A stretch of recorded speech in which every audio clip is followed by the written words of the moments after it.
Welcome to Politics Done Right. My name is Egberto Willis, your host. Good morning, Houston.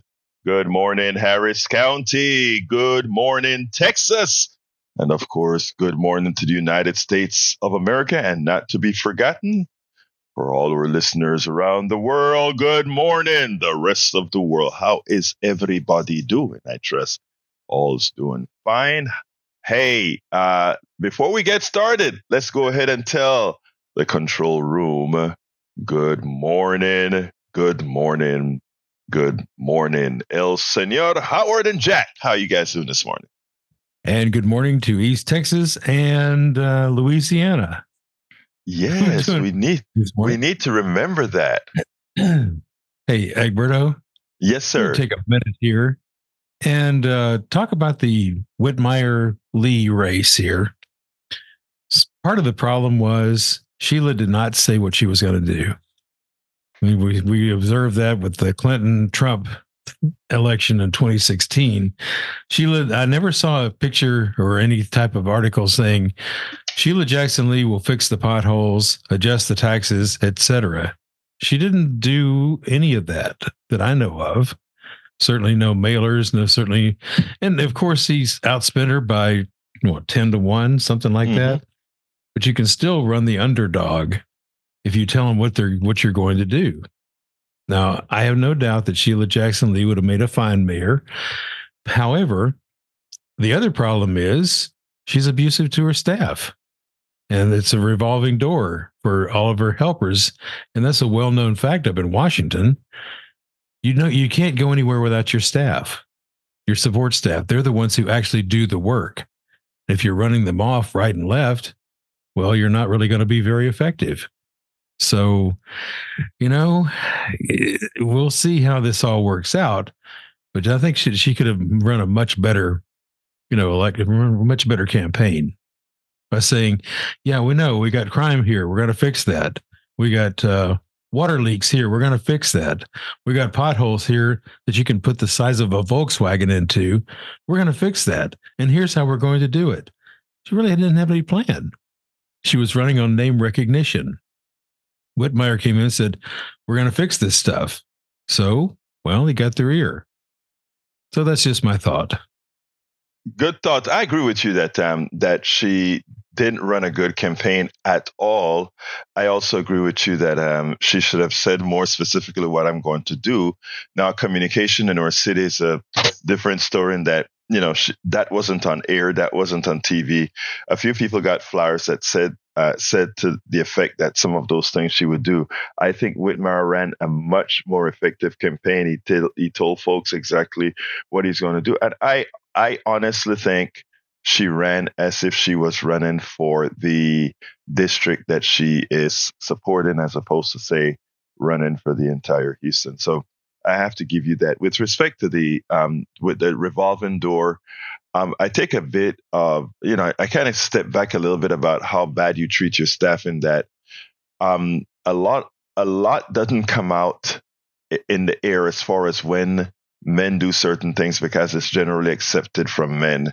And that is what I've heard through the grapevine with regards to the accusation on how her staff is treated.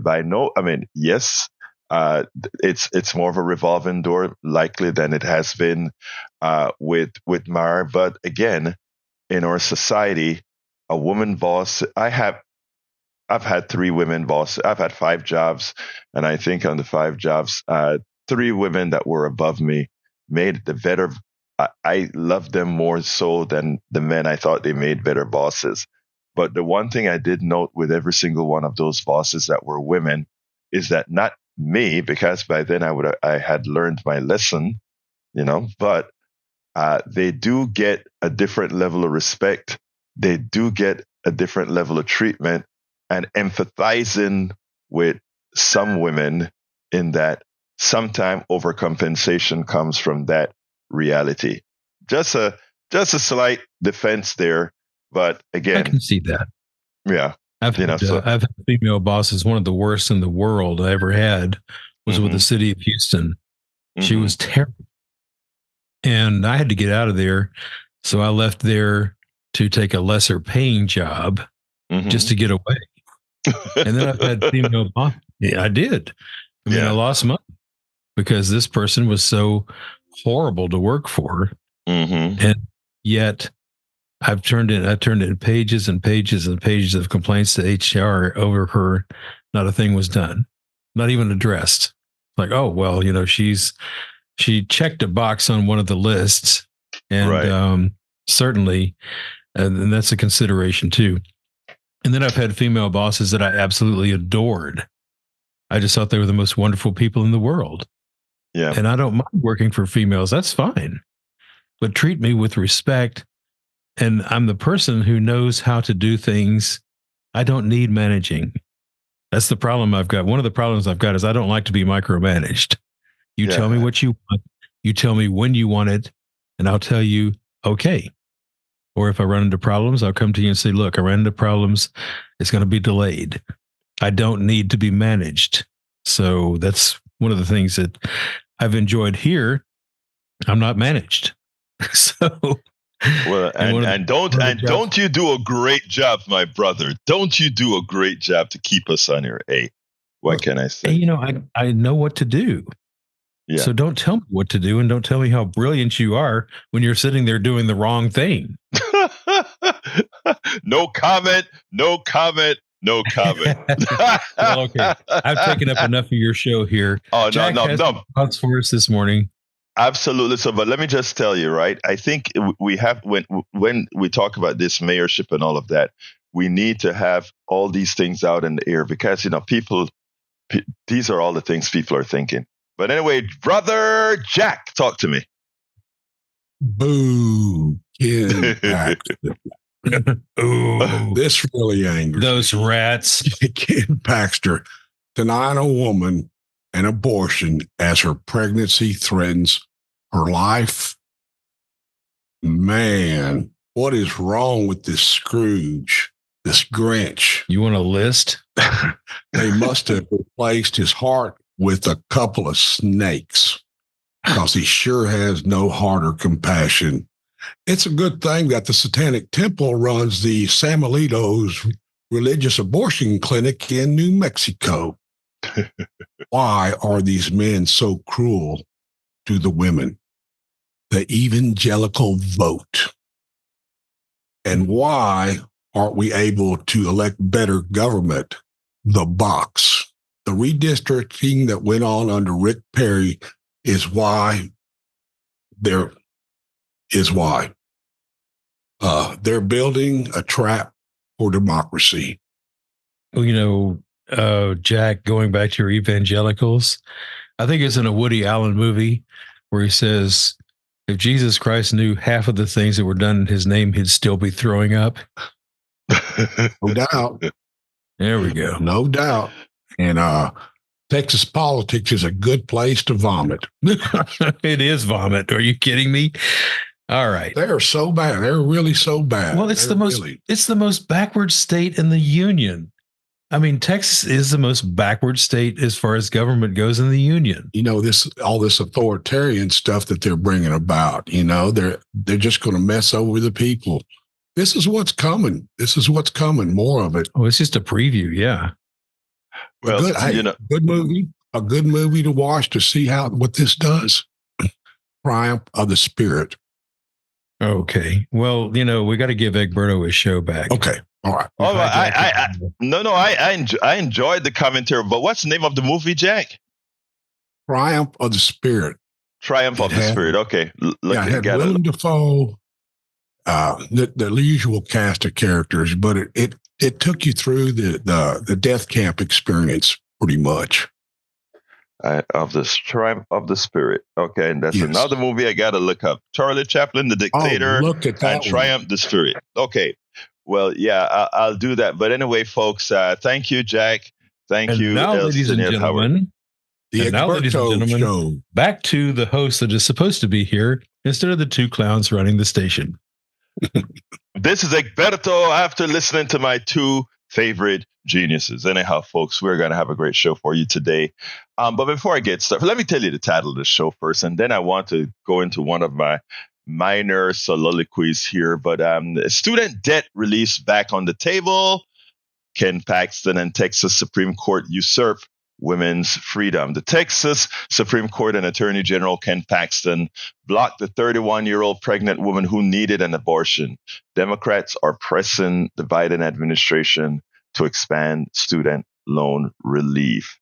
A lot of Houstonians, a lot of Texans, a lot of Americans were, well, I'll go into that later on. But I started again working out at night just before I go to bed because there are some weekdays that I have to take my daughter to rehab in the Woodlands. So as soon as I'm done with the show, I gun out of here to take her there. So I work out early in the morning. And what I normally do, because I'm done watching all the different news channels at night, so I get a chance to decompress with Netflix. And I don't know why my decompression is always doing some sort of documentary. And I'm starting to watch a documentary on World War II and how Hitler, started by going into Czechoslovakia. It's now Czech Republic and so forth. But so I started watching and saw how he started to take over Europe. And, this there are thousands of World War II documentaries out there. But this particular documentary is from the point of view of all the military officials, etc., who had cameras and they colorized it. And it's a pleasant watch, the colors, but it's a destructive watch to see how war is conducted, how the tanks just rolled into a city and blew stuff up. And I'm not talking about blowing military stuff up, but blowing up civilian stuff. And I was kind of taken aback because, we're looking at how Israel has gone into Gaza and just completely flattened the place.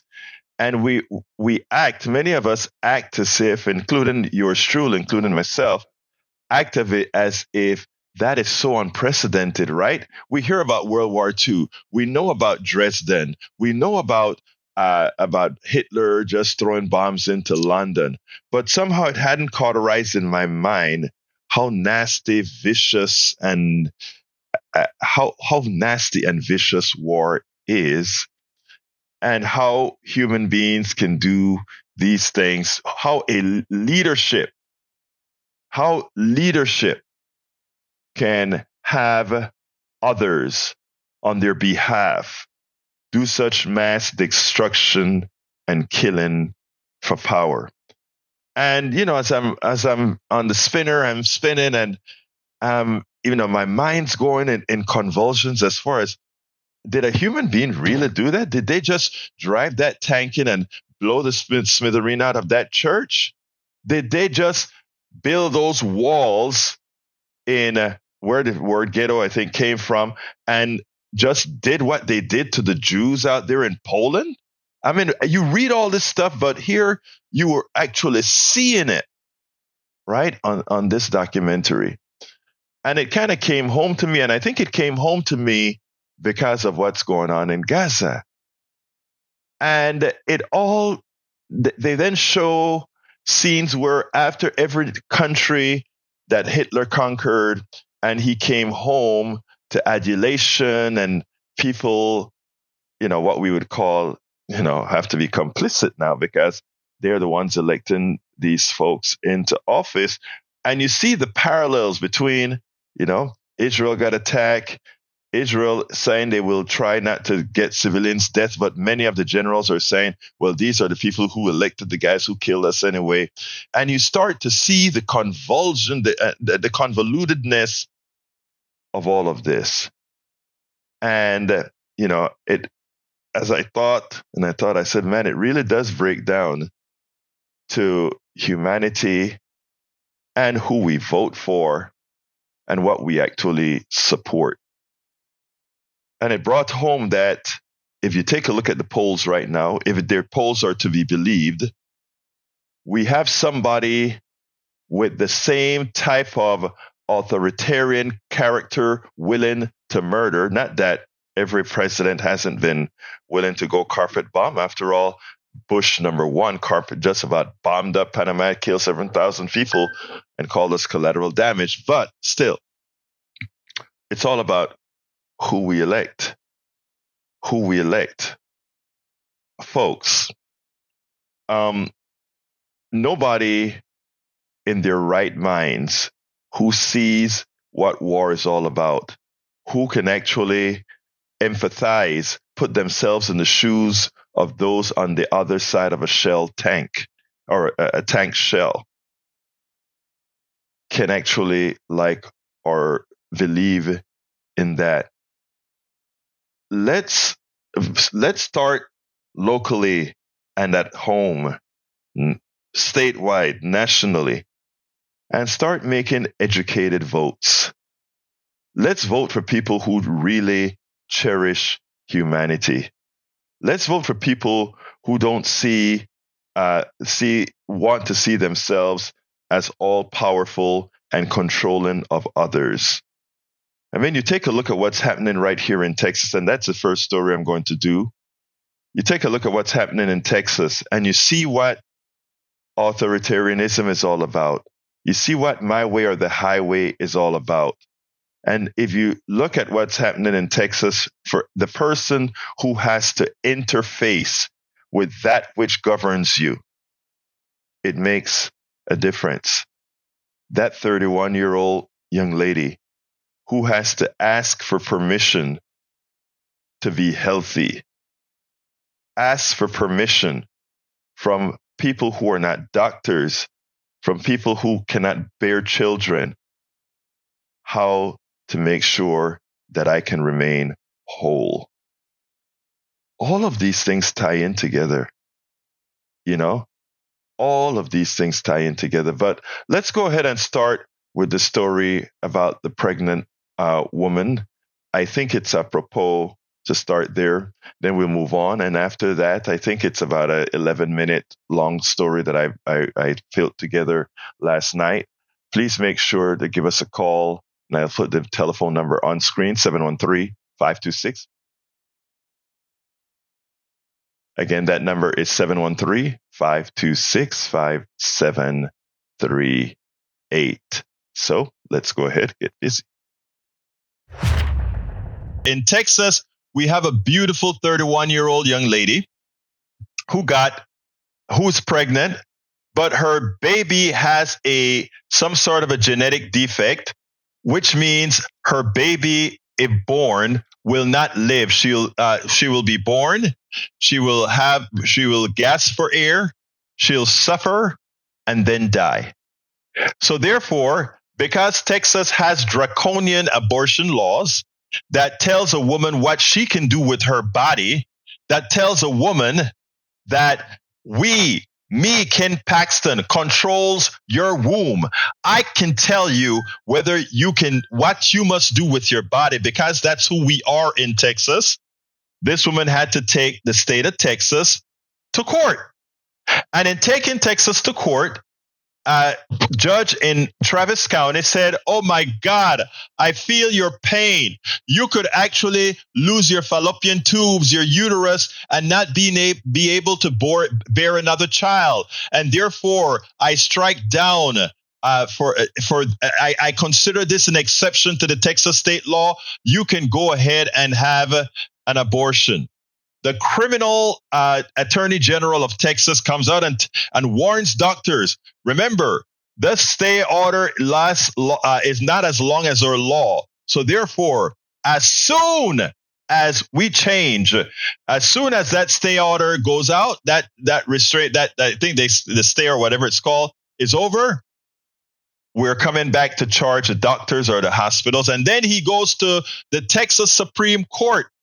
And the Texas Supreme Court says, we're going to put this on pause. And now last night he was fighting it in court. I don't think there's a result on that yet. But Kate has gone out of state to have an abortion, because while she would like to fight the battle in Texas, from what I understand that she left the state today to go get an abortion. But the fact that a woman's body is under control of this aged criminal is sad. Let's go ahead and play the piece from this morning. Excellent piece by Brzezinski.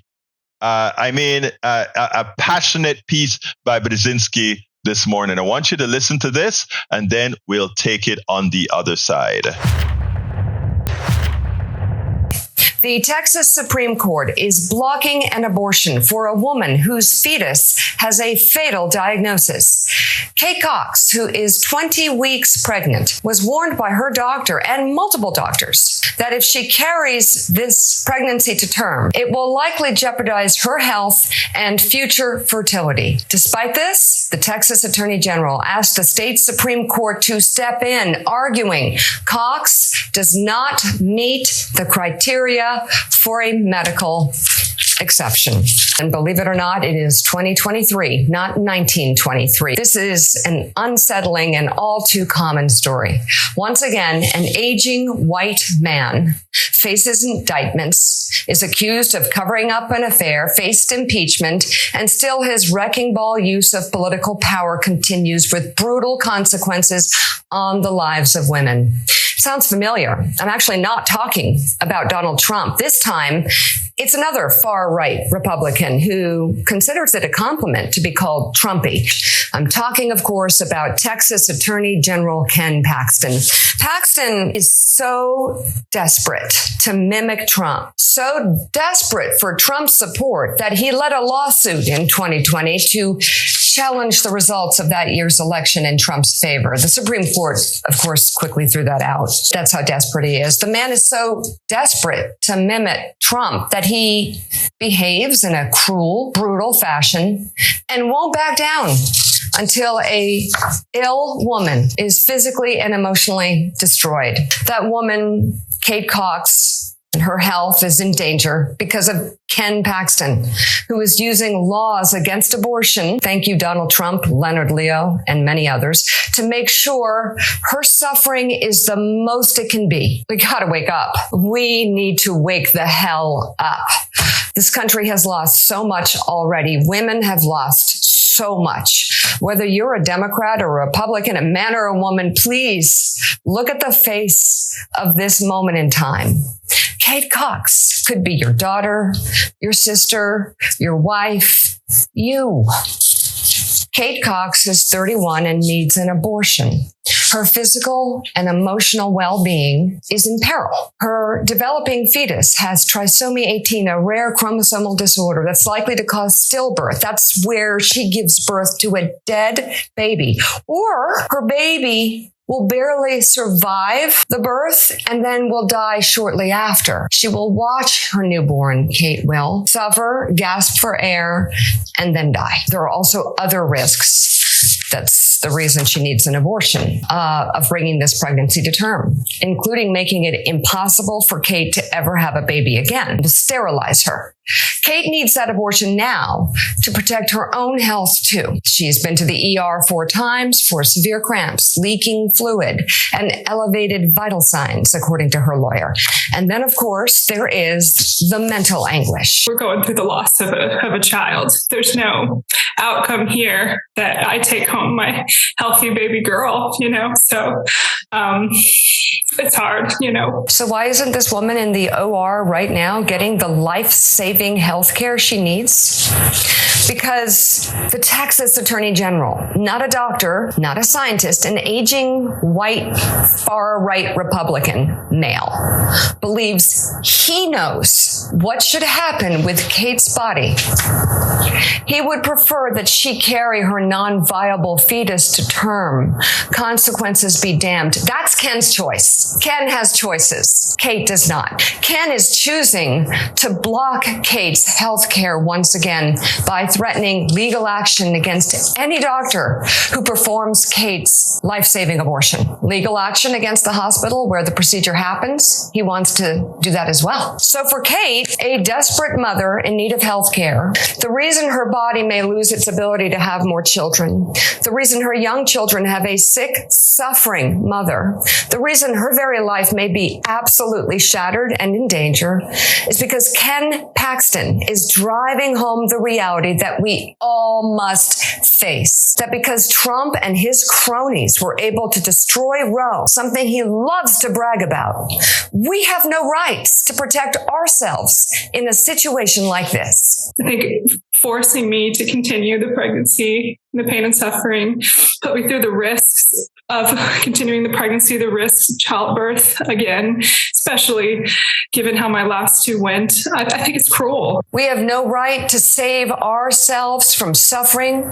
Our daughters are growing up in a world where they will be scared to get pregnant. They will fear that people like Ken Paxton will have more of a say in their healthcare decisions than their doctors. They will fear that they will suffer or even die when attempting to bring a life into this world.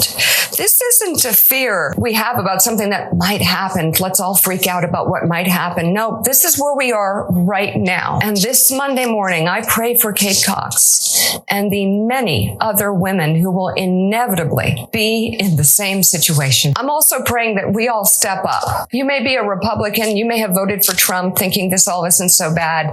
It's worse. Wake up and consider voting with Kate in mind in the next presidential election.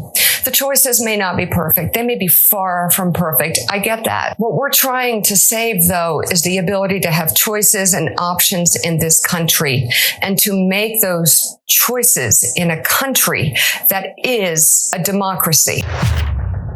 No man has the right to tell a woman what to do with her body. If you want to do that, try carrying a kid yourself. Okay? This is something that belongs in a woman's domain. Punto y final. In a woman's domain. I will not presume to impose that on women. And what these troglodytes are doing to this 31-year-old woman, putting her life in danger, putting her fallopian tubes and her uterus in danger is It is unforgivable. And what I hope is somebody tries to control their testicles and their prostates, just like they want to control a woman's ovaries and uterus. I sure hope that, well, anyway, you get what I'm saying. Paxton took it to the Supreme Court and he got a stay, a pause. And he was debating it in the Supreme Court yesterday. I don't think the Supreme Court made a decision, but Kate is in dire straits right now. So she left the state to go have the abortion outside. I don't know if the Supreme Court is going to continue with the case or not. I hope so. I hope they come to a resolution. But the idea is this, like I spoke about this on my show earlier this morning on KPFT.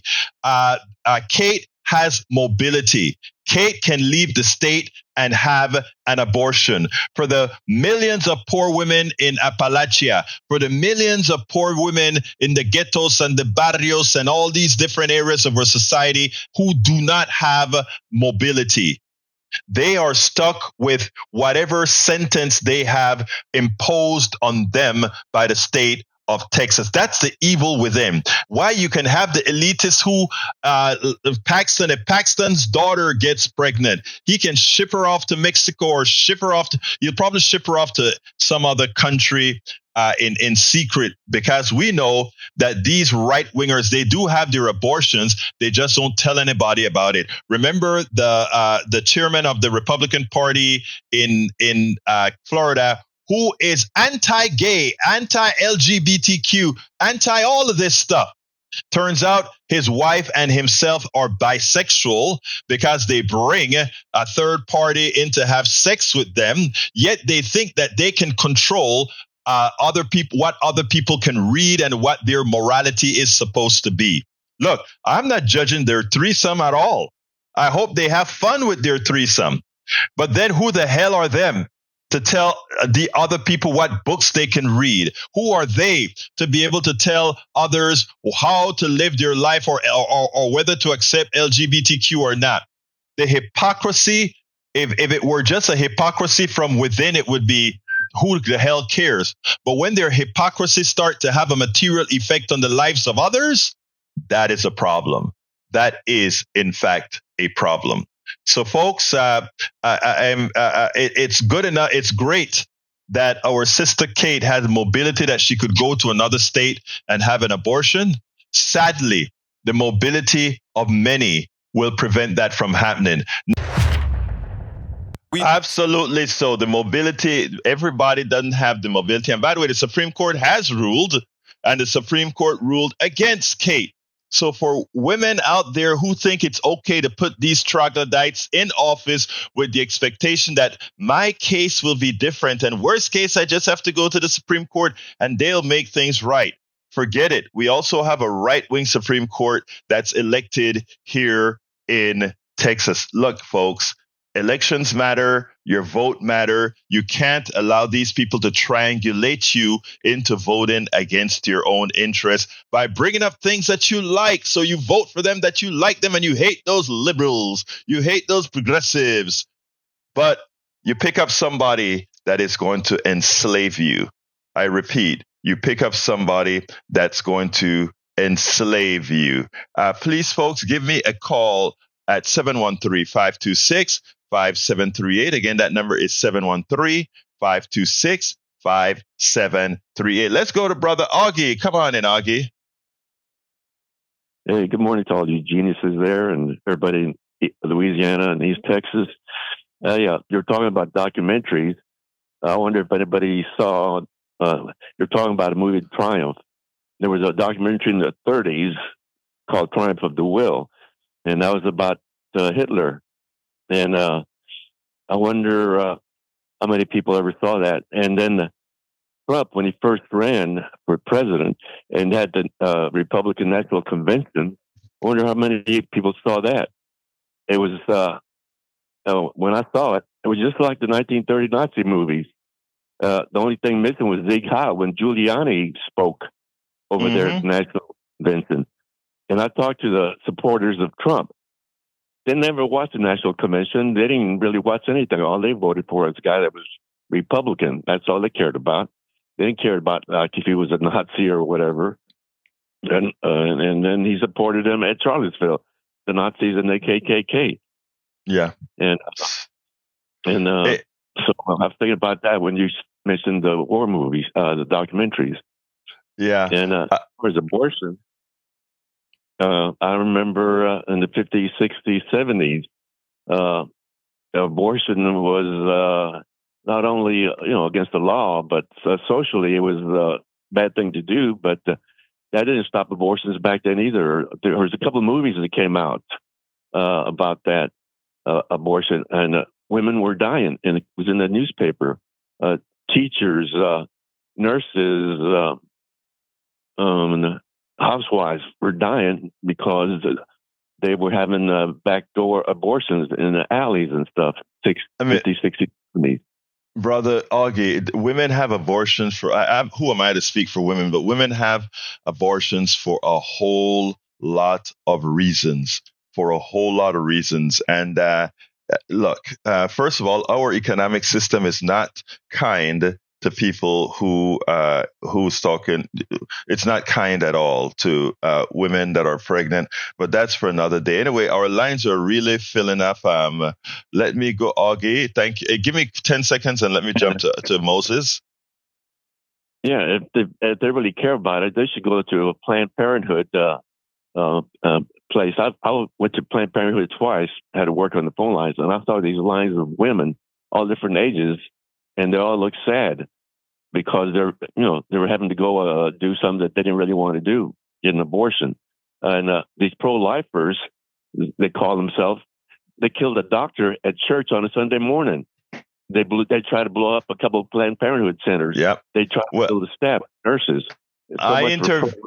You know that guy that got killed, that they murdered? I had his assistant on air about 2 years ago, where she was actually in the office when he got shot up. So it's sad. But anyway, I got to go, Augie. Thank you so kindly for calling, my brother. Let's go ahead and go to Moses. Come on in, Moses. How are you doing this morning, my dear, beautiful lady? Buenos días. Buenos días, corazón. ¿Cómo estás? Muy bien. Okay. To all religious people, especially those who call themselves Baptists or whatever they are, and all the religious rights, which really should be the religious left of heaven. What we are seeing, you have a Bible in your hand. You are seeing the mark of the beast. Read it. He will not regard the desires of women. It is written in your hand. And you are seeing, you are seeing it straight in your face today. And he said, that mark of the beast, an upright one will follow him. He will deceive many. You are seeing it in the Bible in your hand if you have not looked. Now, to me, it is an insult not only to womanhood, it is an insult to manhood. Every man, like you said, who has a wife, a daughter, or female relatives should be ashamed, because this man is directly insulting your manhood. Now, if Jesus was the Jesus that they're saying they're trying to defend, Jesus would have a mesquite whip, and he's standing in the Rio Grande to whip the hypocrites out of the Bible Belt.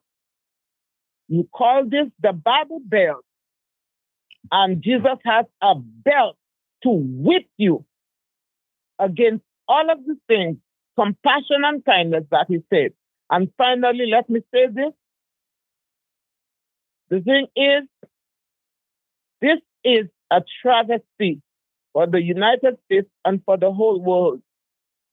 Hitler's playbook is now in the hands of the Trumpian 21st century regime. Hitler's playbook, if you go back and look at, like you said, Roberto, if you go back and look at documentaries on the Second World War, you can trace everything that Hitler did, how he came through with what is happening today in the Republican Party and in all the different regimes that have come up in the world. America, the Trump, let me finish say that the trumpet is blasting in your ears. It is in your eyes. In this 21st century, you will not be left guiltless. If the Germans did not see it, now you have Facebook, you have all kinds of technological devices. It is in your eyes. The trouble is coming before you. It is up to you, Americans, if you walk into the hole with your eyes wide open. And that's all I have to say. God bless America. Moses, God bless America. Yes, and thank you for those words, and very important words they are. Folks, that's what we're trying to do. Say, open your eyes. Last night, that documentary was touching. When you see some of the similarities and the slow motion of the action to despair. Ray, come on in from Third Ward. My brother Ray, how are you doing, sir? Buenos dias, mi hermano. Buenos dias, hermano. I actually wanted to touch on a few things that you said. I'll try to keep it brief. So, first of all, congratulations to Mayor Whitmire. I look forward to possibly seeing him in the city hall and doing his job if he says that he's going to do it. You know, one thing I want to touch on about that is I told one of my colleagues in the political world, I said, you know, Sheila Jackson Lee, I like her, and I did have hopes that she might be able to push through, but there's a general understanding in my mind, at least, and I believe that she should have known that there's a general distaste for Washington politicians in Texas. Like that gave Whitmire the slight edge. Okay, that's one thing I want to touch on. Next thing is I also wanted to share that due to this Palestine-Israel conflict, you know, it's funny, not in a humorous way, but it's funny. You know, I wanted to use, you know, decompression of watching documentaries, and I did the same thing you did.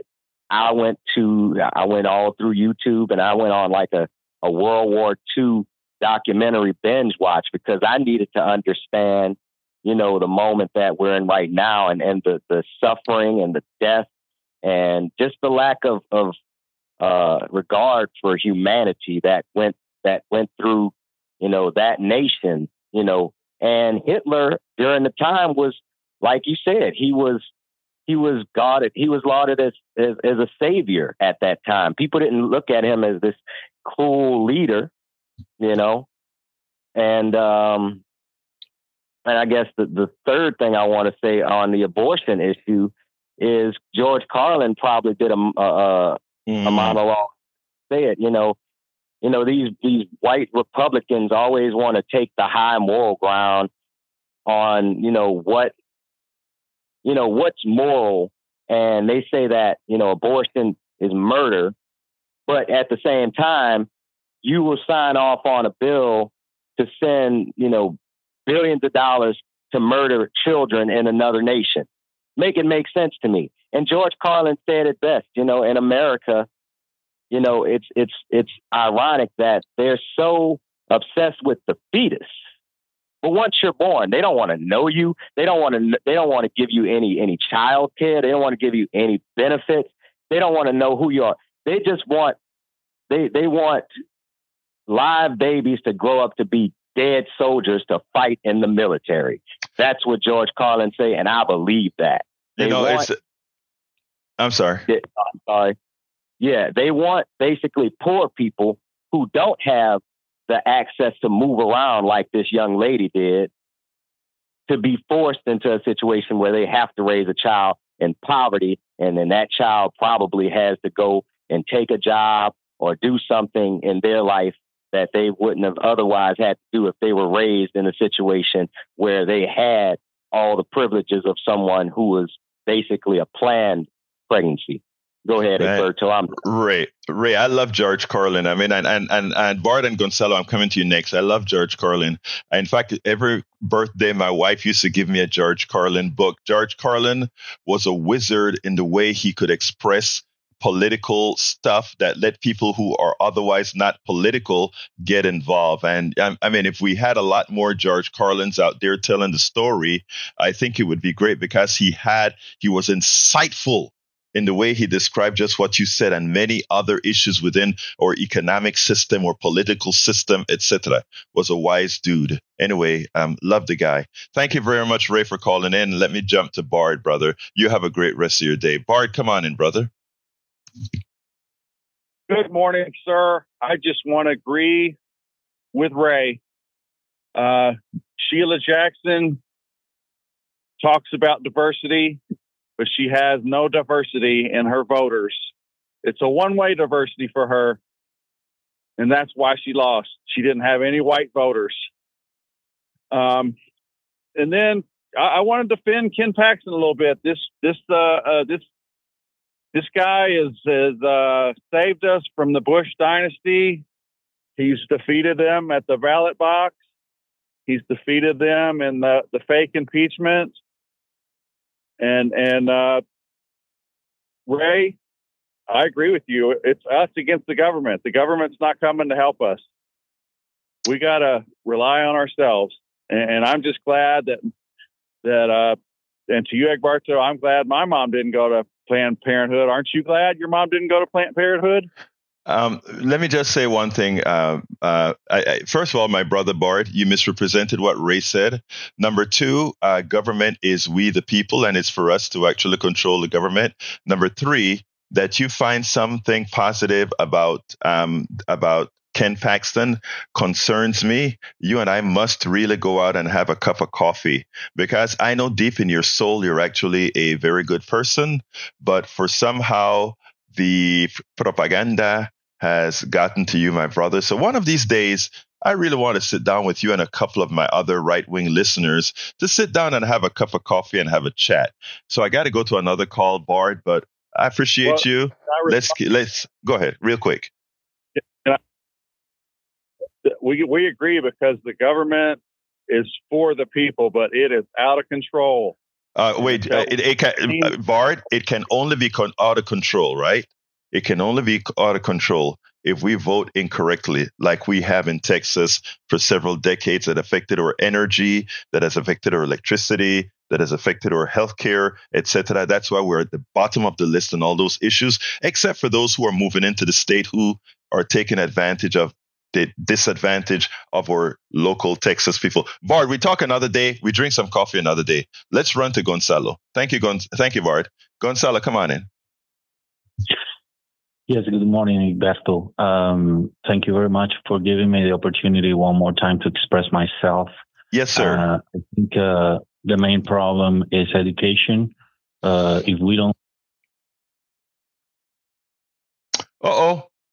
What happened to... hey, Gonzalo, we accidentally lost you. Come on in, call back in, and I'll put you in the head of the queue. Call back in, Gonzalo, and we'll put you back in the head of the queue. Let's go to Peter. Come on in, Peter. Good morning, Egberto. Thank you so much for taking my call. You doing all right today, sir? Yes, sir. Good morning, brother. Peter, come on in. Talk to me. Very good. Thank you. So, thank you so much. But hold on a second, Peter. We don't have a lot of time, but we have not gotten a call from any woman, and this is a woman's issue. Who the hell am I to just be talking to men and not have, one woman called in, but we need a couple more. Come on, call in. Peter, come on in. That's right, ladies. So let's go. And about Kate Cox. So it really just highlights the regressive, we call ourselves progressive, and so, the opposite of that will be regressive. That's really what the Republicans are, that single issue, which that's really what their one issue is. I get it. They're pro-life, but it's really extremism and just doesn't make any sense. So, I'll just say that. That's really what I wanted to say, that they're really regressives because there's no progressing in that. Thank you, brother. And it's good. It's good that we have Peter, who is a progressive, running in U.S. District 2 here in Houston, in Texas. So thank you for you putting yourself on the line. Let's go to Brian. Absolutely, sir. Let's go to Brian. Come on in, Brian.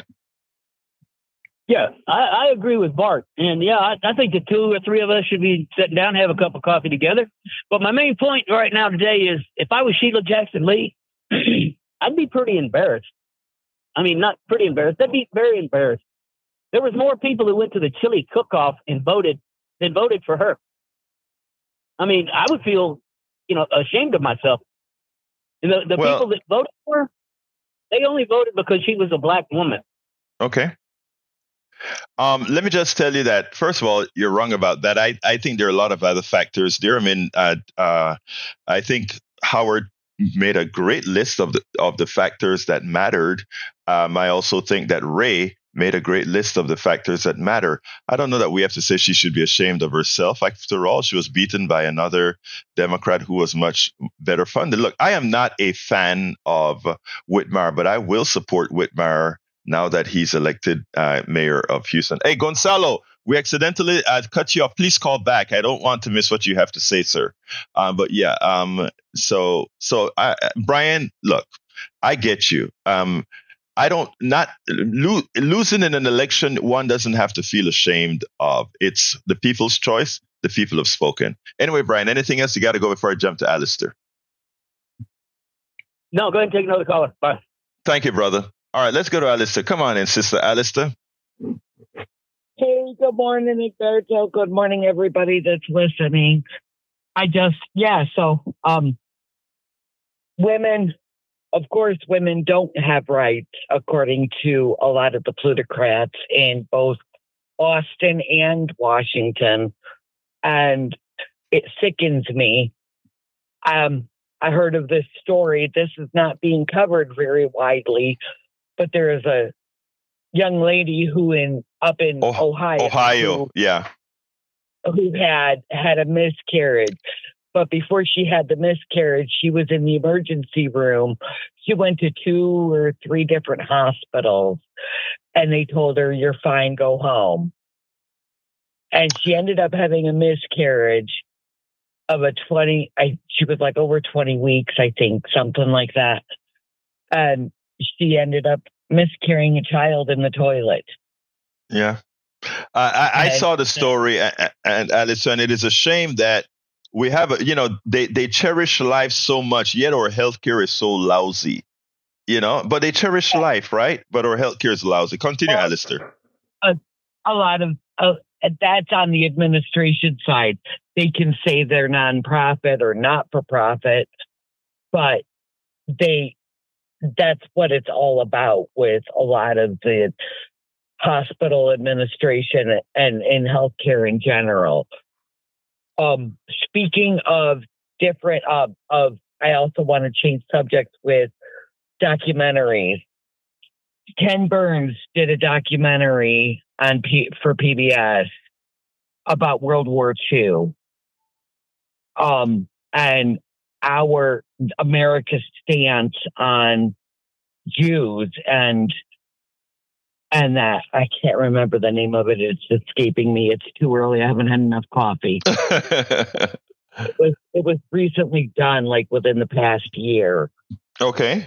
Just tell me the gist of it. It's okay. It rocked me to the core. It was a multi-part series, and it talked about how the spin in the United States about accepting refugees was made, and this has been going on for ad nauseum with this country. Well, when the Jews were coming over here on, when the Jews were coming over here on ships, Alistair, we turned them back. Cuba turned them back. We did. I mean, it's amazing how forgetful we are about what our policies have been and how often discriminative our policies have been. We have a short memory. But go ahead, Alistair. When I was watching that series, it as a child growing up, the fact that I am alive is a miracle, with having my grandmother born in Germany to a Jewish father. And I'm alive. I'm here. I'm in this country. Is miraculous, and that my line gets to continue. There you go. You go. We can't forget humanity. We have to remember humanity. Thank you very much, Alistair. Thank you very, very much for that commentary. Look, I want to let folks know that you heard me on the 3:00 show yesterday. Tell folks, the idea here that many of our leadership would like us to be is feel that things are in such flux, things are so discombobulated that we need somebody at head with a steady hand, leadership, a autocrat that's just going to get things right. And when we have somebody like Trump comes along, after we've had despair for a long time, come out and say, I am the only solution and I will get this done. It's a dangerous thing because a lot of people want to hear that. A lot of people feel like we are such out of control.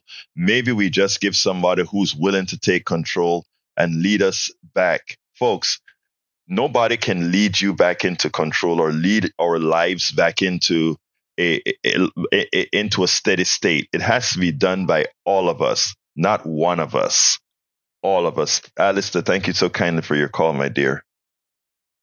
Y'all have a safe and blessed day. Absolutely so. Absolutely so. Gonzalo, I'm so sorry that we missed you. Forgive me. Drop me a line. KPFT@politicsdoneright.com. KPFT@politicsdoneright.com, and give us a call back tomorrow. We'll be ready to take your calls tomorrow. Let me throw it right back to the control room before we close this baby down. Well, here we are again, Egberto. Another fine show. You certainly opened up a can of worms. That's for sure. You want to talk about the criminal? I mean, how in the world can anybody take Ken Paxton seriously or even vote for him? This is an outrage. We're voting criminals into the justice system. Seriously? Let me just stop you 1 second, Howard, right? And tell you why our job is so important. Because Bart is a nice guy. Brian is a nice guy. But their means of communication is so effective, we have to understand what happened there. We need to understand what's happened there. We need to understand what happened in Appalachia, that they vote against their own interests. Please continue, Howard. Okay, I was going to go back to the Triumph of the Will. That was Leni Riefenstahl. She was Adolf Hitler's favorite filmmaker. She moved to New York City after the war, continued to make films, and died at like 90 years old. So she was a very effective filmmaker. And that Triumph of the Will is a very effective film. If you just look at it, it's a big propaganda piece, but boy, it'll have you believing. Jack, what you got for us? You got some wisdom? Well, just get out there and vote, and let's vote for some people that have a little more compassion for the rest of the world. I love that ending, my brother Drac. Hey, folks, look, thank you so kindly for listening. Thank you for your ears. Thank you for the callers. Love you all. Howard and Jack, thank you for all that you do. We do need you. My name is Egberto Willis. This is Politics Done Right. And you guys know how I end this, baby. I am what? Out. We spend a lot of time deconstructing the news, trying to parse it into a form that everybody can understand. We try to find those little nitpicks where it flies above the fray, etc. If you really like these videos that we do, I want to ask a big favor. Please go ahead. Number 1, subscribe to our channel. And number 2, please join if you can. Thank you so kindly for watching. Keep watching. Please remember to share. We must populate the entire internet with our progressive message, a message that we know is what most Americans say that they want. So help us, please join.